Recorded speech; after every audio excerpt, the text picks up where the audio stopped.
Hey there, Colonials, and welcome back to another adventure with us here at Quickly Colonial. Uh, my message for you today, I was at the store and I was doing some shopping and I got my change back and I got $11 back. And so I had a 1 and a 10, and that got me thinking as I put those bills in my billfold. What does that remind me of in colonial times? And boy, a couple things really popped into my head. The first one was my hero, Old George, on the $1 bill. And that's a raggedy looking dollar bill. His face is almost worn off. But that's the purpose.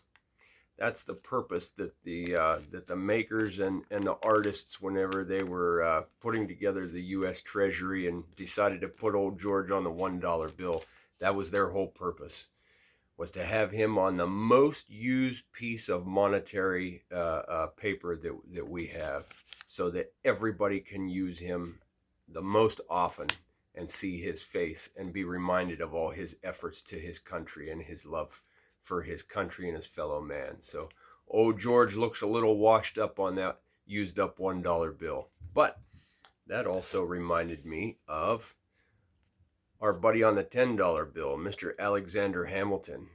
And there's some pretty neat stuff on this $10 bill, and the number 10 comes to mind. Alexander Hamilton was born in Charlton, that was the capital of the British Leeward Islands down in the Caribbean.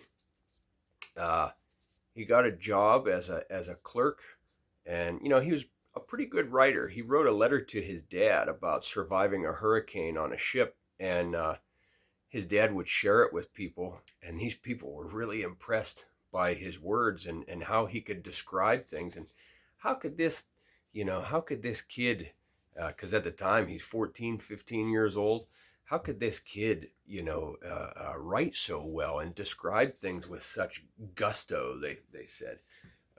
So a whole bunch of people got together, made a fund to send this kid to the American continent so that he could go to school in New York.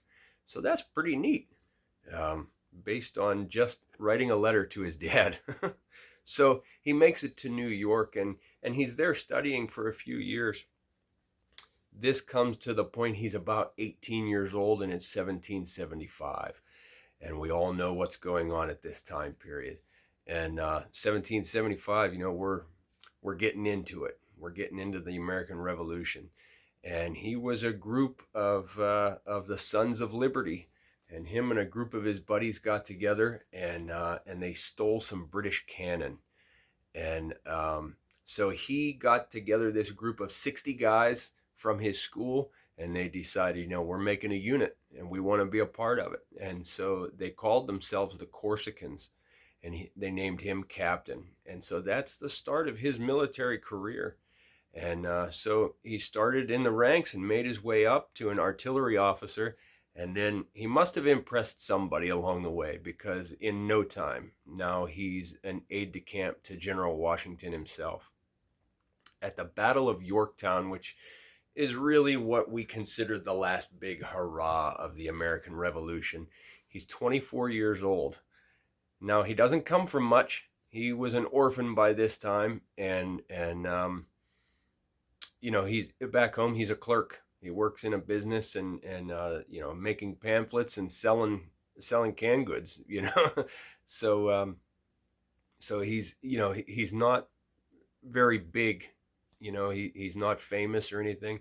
And so what he lacks there during that time period, if you weren't rich and famous, the best way to make a name for yourself was in the military. And so he had never led a unit officially up until this time. And so at the Battle of Yorktown, it's the last hurrah.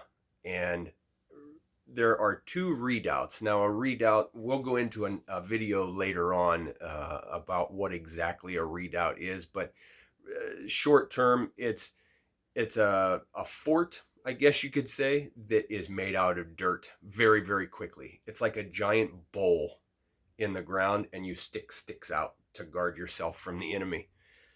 And so the British had these redoubts surrounding the city of Yorktown as their last defense against the American units and the French. And so Washington sends these group of Frenchmen in and says, okay, I want you to take redoubts 9 and 10. It's the ones on the very end, on the very edge. And at the very last minute, Alexander, he says, General, is there any way that I could lead one of these groups? I've never done it before, and I want to make a name for myself. And so Washington lets him. What's really wild, so they go in and they didn't load any of their guns. They didn't want anything to go accidentally off and ruin the surprise, because they wanted to catch these guys by surprise. So he takes this group of men in, and here we go with the number 10, okay? Alexander Hamilton led this group of guys in. There's no moon. It's really, really dark that night. No bullets in their guns, no shot in their guns. Bayonets fixed.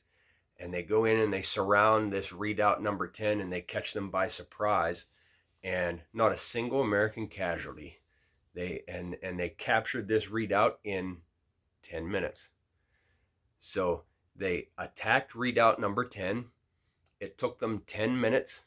And then later on, whenever the Treasury decides to put people on the bills, they put Alexander on the $10 bill. So redoubt number 10, 10 minutes to take it, and they put him on the $10 bill.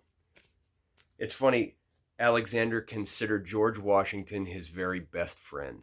And that's interesting, because at the time of Yorktown and the time of this redoubt number 10 battle, Alexander was 24 years old. Washington was about 30 years older than him, and he considered that crazy old man his best friend. And that really says a lot about him, and it says a lot about our beloved General Washington. My dear friends, I hope you've enjoyed our little time together this evening. And the next time you get that $10 bill, why don't you take a minute and pause and think about our buddy Alexander Hamilton. Until next time.